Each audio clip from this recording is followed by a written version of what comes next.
Daqiiqa dhagahi Abiyyi amman sirrasika yaa Abiyyi Ahmad dhagahi adeero yaa kiisha qonqodhaa miikkaa haadha garo hanga feete fiigi booddeen tantee zeero silaada waan isaa qabanii guduunfu hanga waxxaramee gallakkisuu dhuufu horofa nyaachisu hanga inni quufu sanbooda inni nu Oromiyaan dhufu dhagahi ammallee yaa namicha dhibdee ganaa hin jiraattu mataa kee ol qabdee Oromiyaa nyaachuuf Oromoo ol qabdee qayroon sitti kaatee bakka seentu dhabdee wanni saba ta'e takka sin jaalatu mee eenyumaaf jettee akkanan lafaatu widdeellaa mililik yaa namticha xaasa haqarraan deebin yoo bante sarasaasa ifnu sodaachisu facaafta basaasa yaa gowwaa son beekin galaana irra teesse osoo si gangalchuu naachatti si geesse tirfii maalaa suyita leencaa afaan teesse goota Oromoo jeefte hayyoota Oromoo kayiituuf maaliifi nafxanyaa akka keetii gammachiisuudhaafi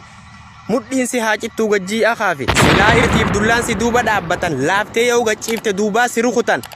miidiyaa irra teessee jetta an sabboona yaa gowwaa akka loonii mee akkamsi goona boodee miidhabame ati dheedhi bargoo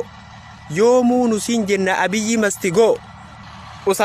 osaamee jiddumaan takkaan dhufe gaafi namni Hacaaluu ajjeese Oromoo jechuufi nama ajjeesuun beeynu harki keenya saafi ifirraa maysuufi waan feete wacaafi nuti addaan beena xirrachaa fi xaafi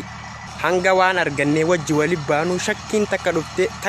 takka dhuftee ibduuban dachaanu biyyaaf wareegamnaa lukkurraa ilaa lubbuu nuti dhugaaf deemna hin barbaannu cubbuu bilisummaan dhufte shakkiin takka godhin keenya carraan hixaa nuufi diinni yoomuu ibiddaa fi citaa